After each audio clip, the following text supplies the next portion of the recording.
Just 2 years ago, Northwestern was playing in the Big Ten Championship. They finished the season with 9 victories, including a win in the Holiday Bowl. That wrapped up a 4-year stretch in which Northwestern won 36 games, an average of 9 wins per season. After 3 straight seasons with a bowl victory, Northwestern looked as if they were climbing up the ranks and really solidifying themselves as one of the top teams in the Big Ten. Then, all hell broke loose as their 2019 season was a downward spiral. They finished the season 3-9, including a 1-8 record against Big Ten opponents. At one point, they were 1-8 on the season, and they were riding a 7-game losing streak.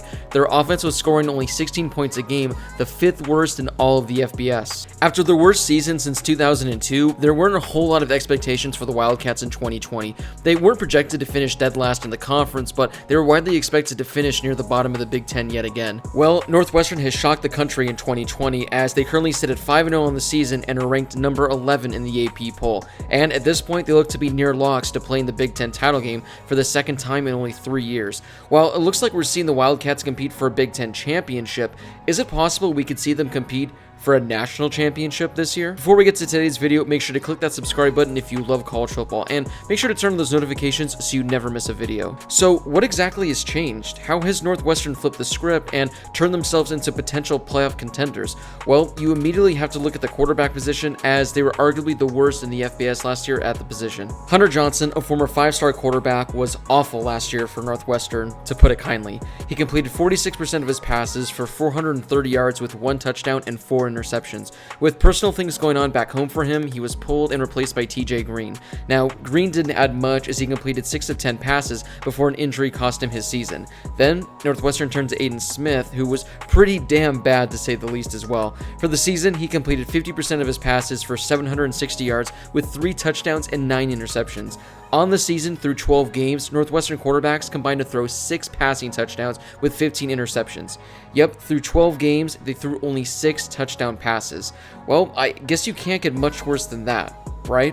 During the offseason, Indiana starting quarterback Peyton Ramsey transferred to Northwestern and won the starting quarterback job. Over his previous 2 seasons for Indiana, Ramsey threw for 3,300 yards with 32 passing touchdowns. Immediately, the Wildcats were getting an upgrade at the quarterback position. Now, looking at his numbers on the season, they won't blow you away by any means. He's completing 62% of his passes for just under 1,000 yards with 8 passing touchdowns. Again, not Heisman winning numbers by any means, but he's been getting the job done for Northwestern on a week-to-week basis. After being one of the worst offensive teams in the country in 2019, Northwestern got off to as good of a start as you could ask for to kick off the 2020 campaign. They defeated Maryland 43-3. That was the most points they had scored against the Power 5 team since 2016. Initially, many people didn't think much of this beatdown against Maryland, but since that game, the Terps have averaged 40 points a game and won their 2 contests, so Northwestern manhandled that offensive juggernaut of a team. In addition to Ramsey having a great game, Northwestern was fantastic running the ball. Isaiah Bowser rushed for 70 yards, caught 4 passes for 24 yards, and scored a total of 2 touchdowns.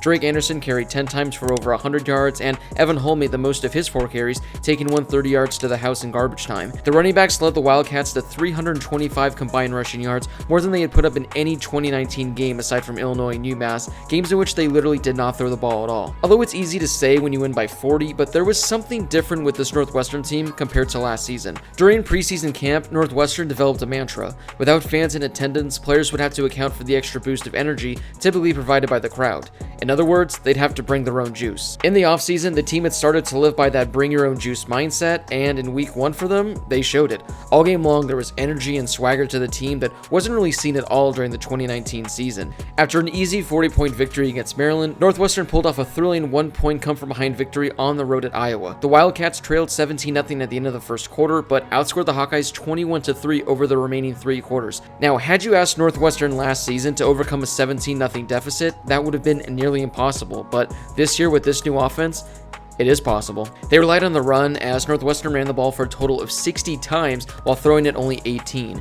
The MVP of the game was redshirt freshman Brandon Joseph, who was everywhere on the defensive side of the ball. After leading the team with 7 tackles, including 1 tackle for loss in the season opener, Joseph followed that up with an even better performance. In just his 2nd career start, he snagged 2 of the Wildcats' 3 interceptions, both coming at critical times in the game. Additionally, he recorded 4 tackles and helped the secondary hold Iowa's passing attack to just over 50% completion and 216 yards. If Brandon Joseph isn't really a household name yet, don't worry, he will be. He has been by far the best player in defense all season for Northwestern, and he's been making play after play after play every game so far this season for them. Northwestern cruised to 2 more wins over the next 2 weeks, taking down Nebraska with ease and beating an undefeated Purdue team by 7, although it was a game Northwestern led for the majority.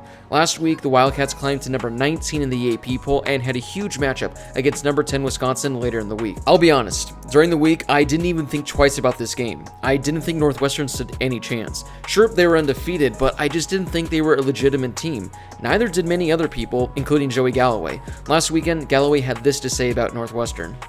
Just looking at it from a standpoint of if Northwestern were to be able to beat Wisconsin, and Wisconsin's had all the disruptions to the schedule, how would that impact the way you looked at Northwestern as it pertains to a shot at a playoff spot? I've been watching Northwestern play, and honestly, I mean, they got a bunch of Reese Davises out there running around. It's not the prettiest thing in the world, and it's not. Yeah, very athletic, Reese. That's why I said that. Northwestern's head coach, Pat Fitzgerald, said that his team heard those comments and they were really ticked off by them. He said they used those comments as fuel in the engine. Although the entire country was sleeping on the Wildcats, Fitzgerald knows that his team has players that'll make All Big Ten, along with All-Americans and future NFL players.